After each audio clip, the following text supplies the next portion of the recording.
ایک مومن تھا آسٹریلیا سے قم آیا. قم میں ایک آیت اللہ ہے, ابھی حیات ہیں, ابھی استخارہ نہیں کرتے, پہلے استخارہ کرتے تھے, ابھی بہت کم کرتے ہیں. ہمارے دوست آسٹریلیا سے قم آئے, انہوں نے ان کی بڑی تعریف سنی, تو انہوں نے کہا میں ان کو ٹیسٹ کرتا ہوں کہ ان کی اتنی تعریف سنی ہے, کیا واقعی بھی یہ حقیقتاً اتنے پاورفل ہیں یا نہیں. اچھا وہ کیا کرتے تھے, نماز کے بعد بیٹھتے تھے, لوگ لائن میں کھڑے ہوتے تھے, لوگ آگے کہتے تھے آغا صاحب استخارہ کروائیے.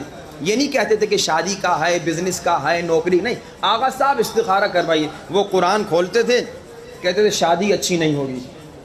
آدمی نیت نہیں بتاتا تھا. پھر دوسرا کہتے تھے آغا صاحب بزنس کے لیے کوئی استخارہ کیجئے.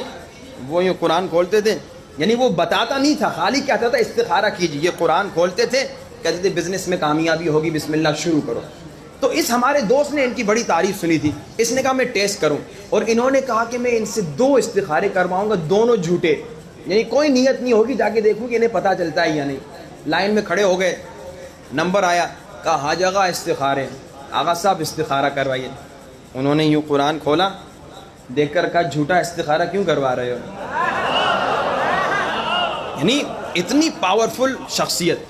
اس نے کہا میرا ارادہ تھا, مجھے کوئی یقین تو ہوا, لیکن میرا ارادہ 2 استخارے تھا. میں پھر لائن میں کھڑا ہو گیا. کہا پھر میں لائن میں کھڑا ہوا, پھر میں نے نمبر آیا, میں نے کہا آغا استخارہ. انہوں نے قرآن کھولا, کہا 1 مرتبہ ٹیسٹ کیا, یقین نہیں آیا. 1 مرتبہ ٹیسٹ کیا, یقین نہیں آیا. کہا اب مجھے یقین آ گیا, اب مجھے یقین آ گیا کہ یہ کوئی عام ہستی نہیں ہے, اللہ نے انہیں ایک کمال کی طاقت دی ہے. اب جب سب لوگ چلے گئے, انہوں نے کہا, میں نے کہا آغا صاحب میں بہت دور سے آیا ہوں, آسٹریلیا سے آیا ہوں, مجھے کوئی ایسا نسخہ بتائیے جس سے مشکلات ختم ہو جائے. آج کل مشکلات بہت زیادہ ہیں نا, آج کل تکلیفیں بہت زیادہ ہیں, مصیبتیں بہت زیادہ ہیں. انہوں نے کہا مجھے ایسا نسخہ بتا دیجئے جس کے ذریعے سے مشکلات ختم ہو جائیں. تو آیت اللہ نے کہا ایسا نسخہ بتاؤں گا, کیونکہ اتنی دور سے آئے ہو تبھی, ایسا نسخہ بتاؤں گا اگر اس پہ عمل کرو گے تو اگر چاہو پہاڑوں کو ہلا سکتے ہو. یہ میرا جملہ نہیں, آیت اللہ کا جملہ ہے. اچھا اب میں آپ کو نسخہ انشاءاللہ بتاؤں گا, تو آپ لوگ سن کے کہیں گے اچھا یہ تھا نسخہ, یہ تو ہمیں پہلے سے پتا تھا. یہ ہم مومنین کی ایک عادت ہوتی ہے, مومنین سمجھتے ہیں مولانا صاحب نے جو اتنی بڑی بات بتائی, اب پتہ نہیں کوئی نئی بات بتائیں گے.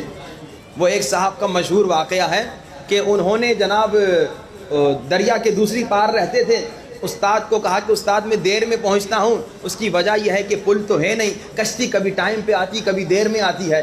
تو استاد نے کہا کوئی بات نہیں, میں تمہیں ایک تعویذ دیتا ہوں, یہ تعویذ اپنے ساتھ رکھ, پھر تجھے کشتی کا انتظار کرنے کی ضرورت ہی نہیں ہوگی, بس تو پانی پہ ایسے چل کے آنا جیسے تو زمین پہ چلتا ہے. اب یہ روز پانی پہ چلتا تھا جیسے زمین پہ چلتے ہیں. ایک دن اس نے کہا یہ کھول کے دیکھوں یہ تعویذ ہے کیا. جب کھولا تو دیکھا بسم اللہ الرحمن الرحیم. کہا اچھا یہ تو مجھے بھی پتا تھا, یہ تو مجھے بھی پتا تھا. یہاں اس نے کہا یہ تو مجھے بھی پتا تھا, ڈوبنے لگا, پھر نہ چل سکا. کبھی کبھار یہ پرابلم ہم میں ہوتی ہے, ہم کہتے ہیں بھائی یہ تو مجھے بھی پتا تھا, مولانا آپ نے اتنا بڑا چڑھا کے, بس ویسے ہی خطابت میں آپ نے ایک بات کو بڑا کر کے پیش کیا, نہیں یہ حقیقتاً بڑی بات ہے. اور یہ نسخہ میں نے کراچی میں ابھی ایام فاطمیہ میں ایک جگہ پہ کہا 40 دن تک اس پہ عمل کریں, کوشش کریں 1 سال تک عمل کریں, کم سے کم 40 دن. پھر میں پڑھ کے واپس مشہد گیا.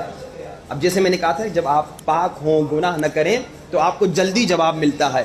ایک لڑکے نے مجھے فون کیا, جوان لڑکا تھا, اس نے کہا مولانا آپ نے جو نسخہ بتایا تھا نا, ہم نے صرف 3 دن ابھی عمل کیا اس پہ, ہماری مشکل ختم ہو گئی.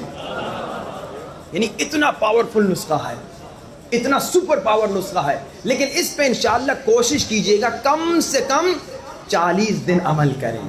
ہر نماز کے بعد, نماز فجر کے بعد, نماز ظہر کے بعد, نماز عصر کے بعد, نماز مغرب کے بعد, نماز عشاء کے بعد, فجر ظہر عصر مغرب عشاء 5 نمازوں کے بعد, ہر نماز کے بعد 1 مرتبہ دعائے توسل پڑھنا.